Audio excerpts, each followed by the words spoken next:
2 Corinthians 9. For as touching the ministering to the saints, it is superfluous for me to write to you. For I know the forwardness of your mind, for which I boast of you to them of Macedonia, that Achaia was ready a year ago, and your zeal hath provoked very many. Yet have I sent the brethren, lest our boasting of you should be in vain in this behalf, that, as I said, ye may be ready. Lest haply, if they of Macedonia come with me, and find you unprepared, we, that we say not ye, should be ashamed in this same confident boasting. Therefore I thought it necessary to exhort the brethren that they would go before unto you, and make up beforehand your bounty, whereof ye had notice before, that the same might be ready, as a matter of bounty, and not as of covetousness. But this I say, he which soweth sparingly shall reap also sparingly, and he which soweth bountifully shall reap also bountifully. Every man according as he purposeth in his heart, so let him give, not grudgingly, or of necessity, for God loveth a cheerful giver. And God is able to make all grace abound toward you, that ye, always having all sufficiency in all things, may abound to every good work. As it is written, He hath dispersed abroad, He hath given to the poor, His righteousness remaineth for ever. Now he that ministereth seed to the sower both minister bread for your food, and multiply your seed sown, and increase the fruits of your righteousness, being enriched in everything to all bountifulness, which causeth through us thanksgiving to God. For the administration of this service not only supplieth the want of the saints, but is abundant also by many thanksgivings unto God.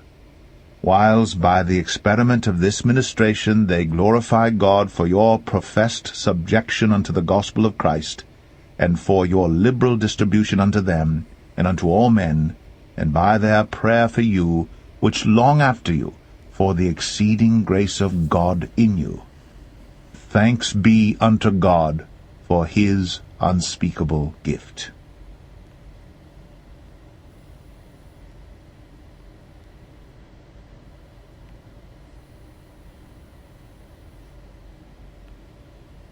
Proverbs 25. These are also proverbs of Solomon, which the men of Hezekiah king of Judah copied out. It is the glory of God to conceal a thing, but the honor of kings is to search out a matter. The heaven for height, and the earth for depth, and the heart of kings is unsearchable. Take away the dross from the silver, and there shall come forth a vessel for the refiner. Take away the wicked from before the king, and his throne shall be established in righteousness. Put not forth thyself in the presence of the king, and stand not in the place of great men. For better it is that it be said unto thee, Come up hither, than that thou shouldst be put lower in the presence of the prince whom thine eyes have seen. Go not forth hastily to strive, lest thou know not what to do in the end thereof, when thy neighbor hath put thee to shame. Debate thy cause with thy neighbor himself, and discover not a secret to another, lest he that heareth it put thee to shame, and thine infamy turn not away. A word fitly spoken is like apples of gold in pictures of silver. As an earring of gold, and an ornament of fine gold, so is a wise reprover upon an obedient ear. As the cold of snow in the time of harvest, so is a faithful messenger to them that send him. For he refresheth the soul of his masters. Whoso boasteth himself of a false gift is like clouds, and wind without rain. By long forbearing is a prince persuaded, and a soft tongue breaketh the bone. Hast thou found honey? Eat so much as is sufficient for thee, lest thou be filled therewith, and vomit it. Withdraw thy foot from thy neighbor's house, lest he be weary of thee, and so hate thee. A man that beareth false witness against his neighbor is a maul, and a sword, and a sharp arrow. Confidence in an unfaithful man in time of trouble is like a broken tooth, and a foot out of joint. As he that taketh away a garment in cold weather, and as vinegar upon nitre, so is he that singeth songs to an heavy heart. If thine enemy be hungry, give him bread to eat, and if he be thirsty, give him water to drink. For thou shalt heap coals of fire upon his head, and the Lord shall reward thee. The north wind driveth away rain, so doth an angry countenance, a backbiting tongue.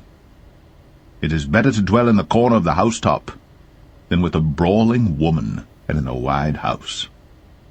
As cold waters to a thirsty soul, so is good news from a far country.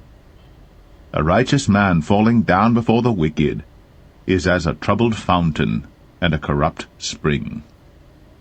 It is not good to eat much honey, so for men to search their own glory is not glory. He that hath no rule over his own spirit is like a city that is broken down and without walls.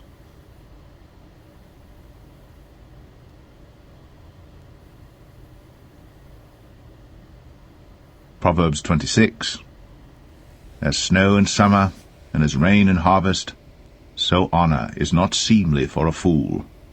As the bird by wandering, as the swallow by flying, so the curse causeless shall not come. A whip for the horse, a bridle for the ass, and a rod for the fool's back.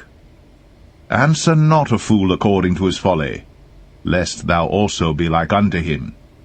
Answer a fool according to his folly, lest he be wise in his own conceit. He that sendeth a message by the hand of a fool cutteth off the feet, and drinketh damage. The legs of the lame are not equal, so is a parable in the mouth of fools. As he that bindeth a stone in a sling, so is he that giveth honour to a fool. As a thorn goeth up into the hand of a drunkard, so is a parable in the mouth of fools. The great God that formed all things both rewardeth the fool, and rewardeth transgressors. As a dog returneth to his vomit, so a fool returneth to his folly.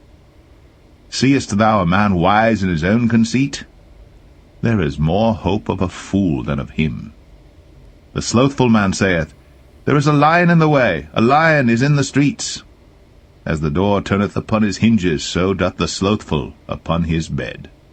The slothful hideth his hand in his bosom, it grieveth him to bring it again to his mouth. A sluggard is wiser in his own conceit than 7 men that can render a reason. He that passeth by, and meddleth with strife belonging not to him, is like one that taketh a dog by the ears. As a madman who casteth firebrands, arrows, and death, so is the man that deceiveth his neighbour, and saith, Am not I in sport? Where no wood is, there the fire goeth out, so where there is no talebearer, the strife ceaseth. As coals are to burning coals, and wood to fire, so is a contentious man to kindle strife. The words of a talebearer are as wounds, and they go down into the innermost parts of the belly. Burning lips and a wicked heart are like a potsherd covered with silver dross. He that hateth dissembleth with his lips, and layeth up deceit within him. When he speaketh fair, believe him not, for there are 7 abominations in his heart. Whose hatred is covered by deceit, his wickedness shall be shown before the whole congregation. Whoso diggeth a pit shall fall therein, and he that rolleth a stone, it will return upon him. A lying tongue hateth those that are afflicted by it, and a flattering mouth worketh ruin.